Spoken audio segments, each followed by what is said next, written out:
What is affordable housing for a start? Affordable to who? The terminology really confuses people, because when you talk about 50,000 affordable homes, people think, oh, rented housing, and it's not about that. So maybe they should build 50,000 rented housing. Scrap it and build more affordable, more social housing. That's what we should be doing. If the Scottish Government put more money into local councils, that would help increase the supply within the areas, and also it would help alleviate the waiting list within North Ayrshire. Well, one of the concerns I have is that it's a one-size-fits-all. The grant is the same grant whether you're in Dumfries and Galloway or the North East of Scotland, and I think it doesn't quite reflect the challenges that some social landlords have in acquiring affordable land. So I'd like to see a variation in the grant to reflect land values. Look at the land supply and possibly look at funding arrangements around that, but also to get organisations to work with each other. They're doing everything they possibly can, whether it's £3.2 billion of funding, setting a target 50,000 units, reviewed the grant structure. They couldn't do much more. The commitment to 50,000 new affordable homes, having set that target, the question now is how they go about actually delivering it on the ground.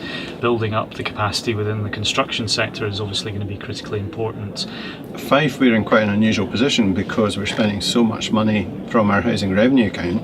Come a point in time which the council's component will run shy. So there has to be some thought for the early developers like Fife, who've had a really quite an aggressive and ambitious programme. The government have to be thinking on its feet, because the problem that Fife will throw up first will become a problem for all other local authority areas in the fullness of time.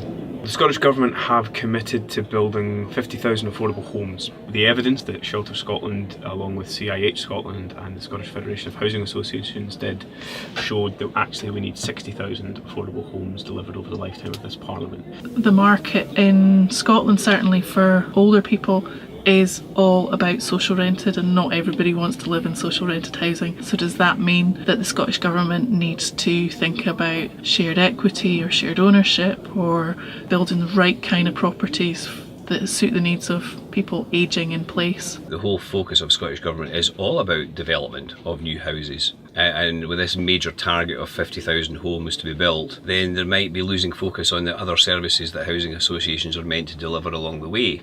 Invest more money available for new build properties to lessen the homeless. The Scottish Government has set a really ambitious target to deliver 50,000 houses. In order to achieve that, the government really does need to look at a number of things, not least of which is planning, which I know they are doing, but also the way that that money is distributed and how it's distributed between the respective organisations across Scotland. Use the stock that we've got, the existing stock, to better use, to make it more suitable for an ageing population, because we've got an ageing population as well. So I guess it's about really making it concrete who they need to help and what they need them to do, and really setting out responsibilities so that people can make things happen. Well, I think they could increase The grant funding, levels. yeah. I've worked in housing a long time, and historically it's just been reducing and reducing, and it's most employers I've worked with, it's not their willingness to have no development programme, but it's just they can't get the figures to stack up.